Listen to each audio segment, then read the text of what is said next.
अडानी को लेकर Washington post की हालिया रिपोर्ट पर एनडीटीवी ने सीधे वॉशिंगटन पोस्ट की क्रेडिबिलिटी पर ही सवाल उठा दिए हैं। लेकिन ये सवाल ऐसे उठाए जा रहे हैं जैसे खुद एनडीटीवी पर लोगों का भरोसा बहुत मजबूत हो। अडानी पर लगातार गंभीर आरोप लग रहे हैं, इतने बड़े खुलासे हो रहे हैं और इसके बावजूद एनडीटीवी उसी मामले में अपनी राय देकर दूसरे अखबार की विश्वसनीयता पर बहस कर रहा है।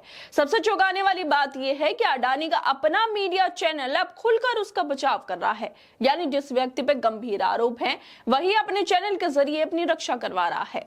क्या यह ठीक है कि कोई कारोबारी अपना ही चैनल खरीदकर खुद को बचाने के लिए उसे इस्तेमाल करे और फिर वही चैनल इसे पत्रकारिता का रूप दे दे? इस पूरे घटनाक्रम में एनडीटीवी की अपनी क्रेडिबिलिटी पर भी सवाल उठते हैं। फिर भी वो वही वॉशिंगटन पोस्ट को ये समझा रहा है कि भारत में कितनी क्रेडिबिलिटी उसकी बची हुई है। कि ये अजीब नहीं है? पहले अपनी विश्वसनीयता पर ध्यान देने की बजाय किसी विदेशी अखबार को सबक सिखाने की कोशिश क्यों की जा रही है? ऐसे में पाठक ये सोचने को मजबूर हैं कि आखिर मीडिया की सच्चाई और निष्पक्षता की हदें कहां तक हैं और ये किसके लिए काम कर रहे हैं, जनता के लिए या उद्योगपतियों के बचाव के लिए? दरअसल वॉशिंगटन पोस्ट की हालिया रिपोर्ट ने भारत में एक बड़ा विवाद खड़ा कर दिया है। रिपोर्ट में दावा किया गया है कि साल की शुरुआत में जब गौतम अडानी भारी कर्ज में डूबे हुए थे और उन पर अमेरिका में रिश्वतखोरी और धोखाधड़ी के गंभीर आरोप लग रहे थे, तब मोदी सरकार और एलआईसी ने मिलकर अडानी ग्रुप में हजारों करोड़ों का निवेश किया। रिपोर्ट के अनुसार लगभग 32,370 करोड़ रुपए यानी करीब 3.9 अरब डॉलर का बेल आउट पैकेज अडानी को बचाने के लिए इस्तेमाल किया गया। रिपोर्ट में कहा गया है कि सरकारी एजेंसियों और कंपनियों जैसे एलआईसी को यह निर्देश दिया गया है कि वो अडानी समूह के शेयरों में निवेश करे ताकि बाजार में भरोसा दिखाया जा सके। लेकिन सवाल यह उठता है, ये भरोसा किसके लिए था? कि ये जनता के लिए था या मोदी के करीबी उद्योगपति के लिए? एलआईसी जिसमें आम लोगों की बचत का पैसा होता है, अगर उसका इस्तेमाल किसी कारोबारी को बचाने के लिए किया जा रहा है तो क्या ये जनता के साथ धोखा नहीं है? हालांकि एनडीटीवी ने इस रिपोर्ट पर अलग ही नजरिया पेश किया है। एनडीटीवी ने वॉशिंगटन पोस्ट की विश्वसनीयता पर सवाल उठाए हैं और इसे पक्षपातपूर्ण बताया है। लेकिन सवाल ये है, एनडीटीवी खुद अपनी विश्वसनीयता साबित करने के बजाय दूसरों की विश्वसनीयता पर ही सवाल खड़े कर रहा है। एनडीटीवी ने अपने आर्टिकल में लिखा है कि कभी निडर पत्रकारिता का वैश्विक प्रतीक माने जाने वाले वॉशिंगटन पोस्ट आज भारत में अपनी विश्वसनीयता को लेकर गंभीर सवालों के घेरे में है। जिस अखबार ने कभी वाटरगेट जैसे घोटाले का पर्दाफाश किया था, वही अब भारत की आर्थिक प्रगति पर रिपोर्टिंग करते समय पक्षपात और तथ्यों की कमजोरी के आरोपों से घिरा हुआ है।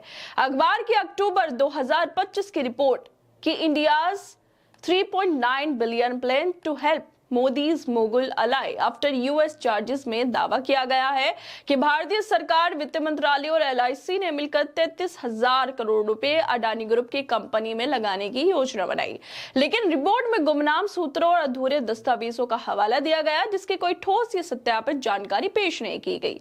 सरकार, एलआईसी और अडानी ग्रुप ने फौरन इस रिपोर्ट को झूठा भ्रामक बताया। एलआईसी ने भी साफ किया कि अडानी ग्रुप में उसकी हिस्सेदारी उसके कुल पोर्टफोलियो का 1% से भी कम है और उससे उसे 120% से ज्यादा का मुनाफा हुआ है। सोशल मीडिया पे भी इस रिपोर्ट को लेकर तीखी प्रतिक्रियाएं देखने को मिली। फेक न्यूज वॉशिंगटन पोस्ट जैसे हैशटैग खूब ट्रेंड हुए। वॉशिंगटन पोस्ट को गलत साबित करने के लिए एनडीटीवी ने काफी सारे एग्जाम्पल भी दे दिए और कहा कि अब भारतीय ऐसी रिपोर्ट को गहरी शंका की नजर से देखने लगे।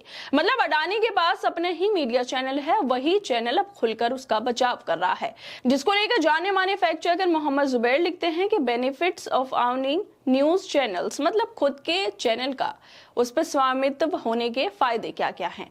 यह सवाल भी उठता है कि अगर एनडीटीवी वॉशिंगटन पोस्ट को समझा रहा है कि भारत में कितनी विश्वसनीयता बची है, तो पहले खुद अपनी विश्वसनीयता पर ध्यान क्यों नहीं देता?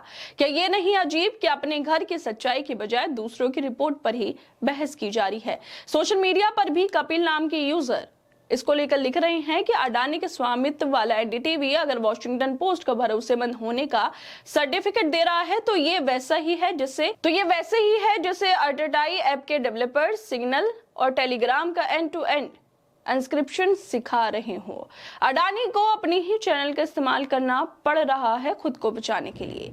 इतने बड़े खुलासों और गंभीर आरोपों के बीच जब कोई कारोबारी अपनी सुरक्षा के लिए मीडिया का सहारा ले रहा है तो सवाल उठता है कि क्या ये निष्पक्ष और स्वतंत्र पत्रकारिता है या सिर्फ अपनी छवि बचाने की रणनीति। खैर, अब देखना यह होगा कि सरकार इस पूरे मामले पे क्या रुख अपनाती है और अडानी के लिए और क्या कदम उठाए जाने वाले हैं। क्या सरकारी संस्थाएं इस पर चुप रहेंगी या स्थिति के गंभीर होने पर कुछ कार्रवाई भी कर पाएंगी। खैर दोस्तों, आप लोगों को क्या लगता है इस वीडियो को लेकर, हमें अपनी राय जरूर दें और बाकी तमाम खबरों को देखने के लिए जुड़े रहिए हमारे साथ।